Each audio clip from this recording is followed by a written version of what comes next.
Milk, outside a bag of milk, outside a bag of milk.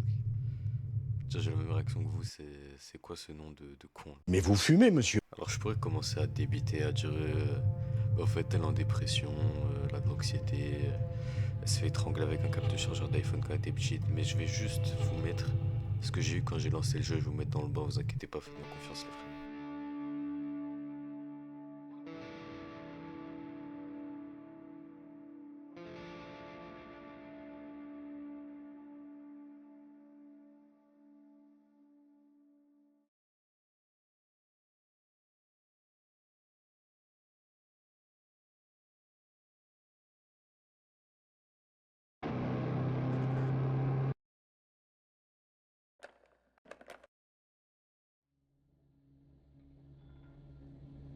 Alors, pause. En fait, j'ai pas eu directement ça. D'abord, j'ai eu les événements du 1.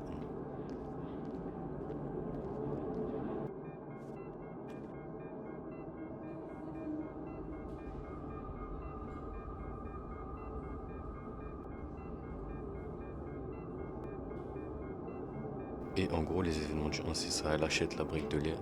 Et d'ailleurs, le 1, il s'appelle Milk Inside a Bag of Milk, Inside a Bag of Milk. Enfin un autre nom de con, quoi. Enfin bref, on s'en fout de ça. Revenons sur le 2. Donc, je lance le jeu. Et la première chose par laquelle je suis accueilli, c'est 10 paires de yeux qui se transforment en des djinns. Et Milk-chan au milieu, en panique. Et il n'y a pas quelqu'un paniqué, parce que j'ai Altab, mes grands morts, les frères, je vous mens pas.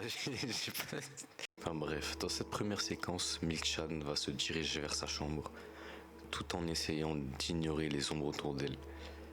Alors qu'elle stipule qu'il y en a une qui lui effleure le visage. Elle dit aussi que de l'autre côté de la porte se trouve un corps vivant qui souffle dans la serrure et se fout de sa gueule. Et elle va tomber sur la cuisine. Pourquoi j'ai dit couille et pas que... Enfin bref, ensuite Milk-chan va courir pour sa vie en direction de la porte de sa chambre, en essayant de semer ces fameuses ombres qui ne sont d'autres que le fruit de son imagination. Et elle va ensuite éclater la porte, vraiment c'est littéralement ce qui se passe. Mais elle va tomber sur la fameuse brique de lait.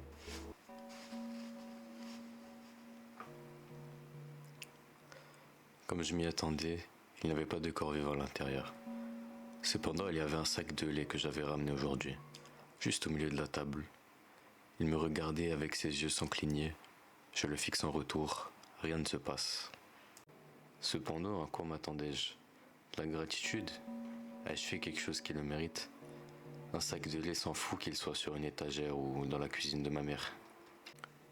Par contre, personne ne boirait du lait à l'intérieur du magasin. Ce qui veut dire que je l'ai enlevé de l'endroit le plus sûr au monde, dans l'inconnu flippant. Je suis désolé, pauvre chose. Je me tourne pleine de honte et me dépêche de quitter la salle. Je ne ramène que des problèmes aux autres. Et c'est la première fois dans le jeu qu'on est confronté directement à l'état mental de Milk-chan. Donc là, ça prend pas un génie pour savoir qu'elle va pas bien. Enfin, je veux dire, que ce soit... Faut être con pour pas le voir, quoi. Mais plus sérieusement, le jeu va trouver d'autres moyens. Ça, c'est que le premier, ce sera sûrement pas le dernier. De nous faire comprendre ce que ça fait d'être enfermé à l'intérieur de son propre cerveau, de sa propre imagination. Déjà, on l'a vu avec les ombres, on l'a vu à travers son monologue par rapport à la brique de lait. On est passé d'une brique de lait qui l'a fixée au fait qu'elle ramène que des problèmes aux autres parce qu'elle l'a enlevé d'un endroit, d'un lieu sûr, à sa maison où il va se faire boire. En gros, vu qu'il y a une humanisation de cette fameuse brique de lait, ben, elle va mourir. Et le pire, c'est avec la séquence juste après. Je vais vous la laisser, je vais même pas parler.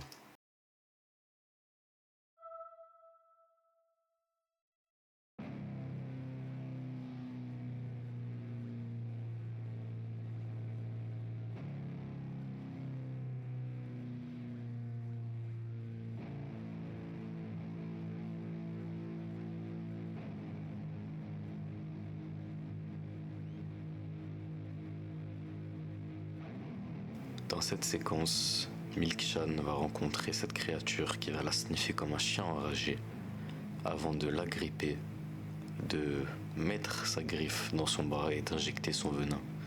Elle lui fera ensuite jurer qu'elle ne boira plus jamais de lait de toute sa vie. On voit très clairement le lien avec l'humanisation de la brique de lait, le monologue de tout à l'heure. Encore une fois, témoin du bordel qui est l'intérieur de la tête de Milkshan. Après tout ça, Milkshan laisse enfin le monde extérieur derrière pour entrer dans sa chambre. On sent l'apaisement à travers la musique qui me fait vraiment penser à Silent Hill ou une safe house un peu dans Resident Evil, même si c'est pas le sujet du tout. Enfin, on s'en bat les couilles, là je raconte ma vie. Mais après un monologue, elle va nous montrer ses pilules. Elle va les jeter un par un, enfin une par une. Enfin, je vous en mets. Elle va trouver un prétexte pour chacune d'entre elles pour pas les prendre et les jeter. Donc que ce soit qu'il y ait du liquide rouge dégueulasse qui dégouline de la pilule, ou que le sommeil qu'elle veut c'est pas celui qu'elle recherche. Et vu qu'elle va pas prendre ses pilules, il va se passer quelque chose d'important.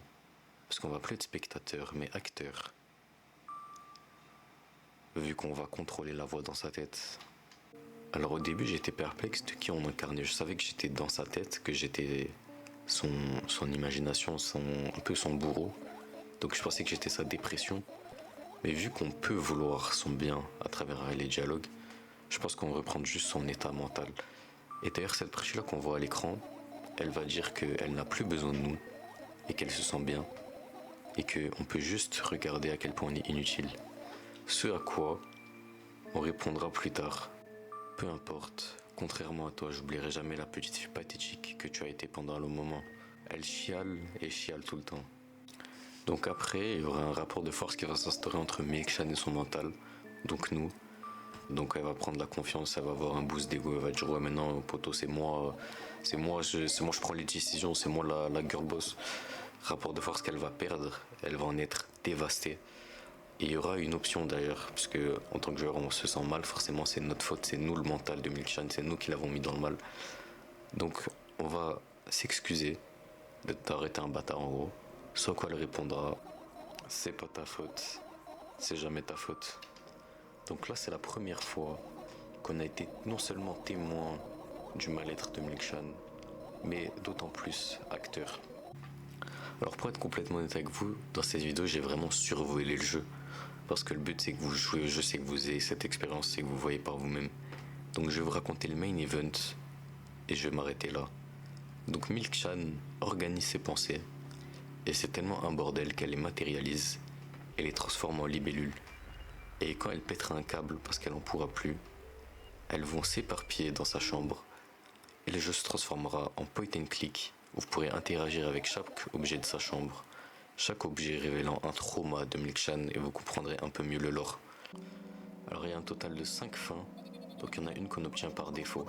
Elles dépendent des objets que vous cliquez, donc des libellules que vous obtenez, et de certains events que vous avez trigger ou pas. Et chaque fin est aussi énigmatique que la suivante. Et voilà, c'est tout pour moi dans cette vidéo, j'espère qu'elle vous aura plu. Pour être honnête avec vous, c'est la première que je fais dans ce genre là, donc si vous avez des conseils pour m'améliorer, je prends. Et si ça vous a vraiment plu, n'hésitez pas à liker et vous abonner s'il vous plaît. Passez une formidable journée ou soirée les frères. Et je vous dis ciao.